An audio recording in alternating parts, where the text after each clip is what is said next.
प्रिय भक्तजन, आज मैं नवरात्रि के दूसरे दिन माँ ब्रह्मचारिणी की कथा सुनाने जा रही हूँ।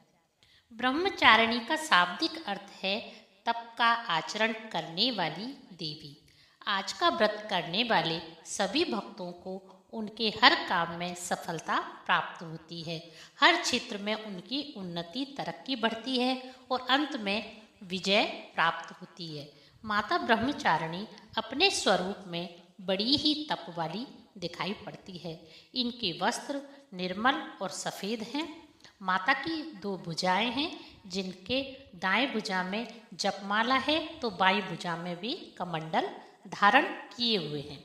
आज का व्रत रखने व माता ब्रह्मचारिणी की पूजा करने, मंत्रों का जाप करने से मनुष्य के अंदर जप और तप की अंदरूनी शक्ति बढ़ जाती है।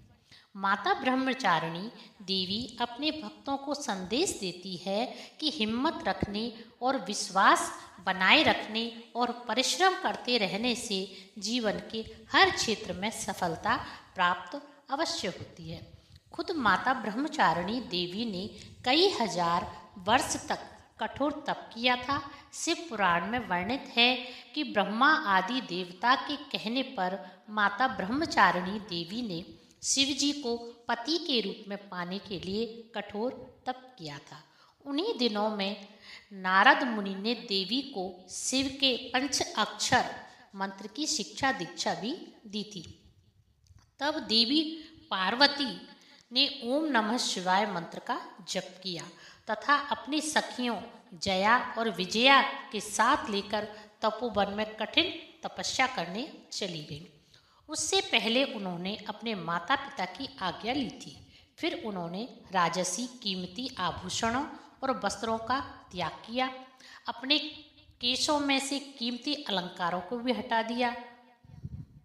मूछ की मेखला धारण करके बलकल वस्त्रों को धारण किया। गंगा अवतरण तीर्थ क्षेत्र में जाकर वे तपस्या करने लगी। इंद्रियों को वश में करके वे तपस्या में लीन हो गईं। ग्रीष्म ऋतु में तेज भयंकर गर्मी में अपने चारों तरफ अग्नि जलाकर सूर्य की ओर एकटक देखते हुए उन्होंने तप किया। वर्षा ऋतु में जल के बीच में बैठकर पंचाक्षर मंत्रों का भी जाप करती रहीं। शुरू के दिनों में उन्होंने कंद मूल फल खाकर जप किया।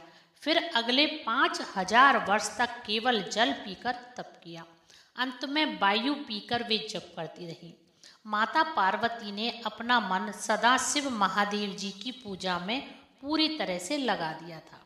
उनकी इस तपस्या को देखकर उनके माता पिता को उनके विवाह की चिंता सताने लगी।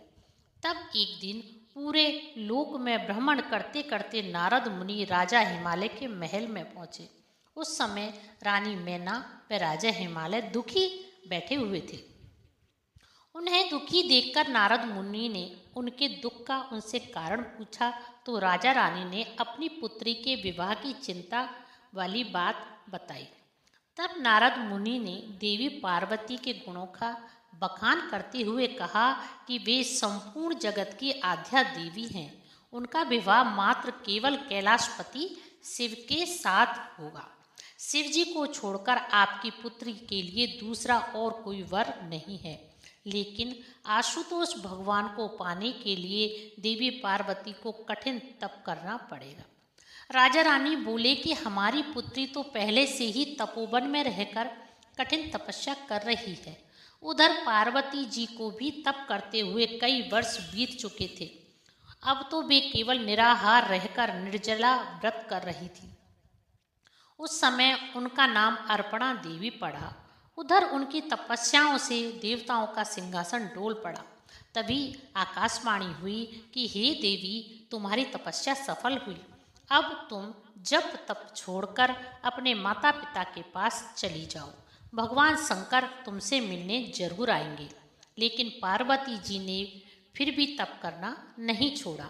तब एक दिन शिव जी ने उनकी तपस्या से प्रसन्न होकर उन्हें दर्शन दिया और उन्हें अपनी पत्नी के रूप में स्वीकार करने का वचन दिया।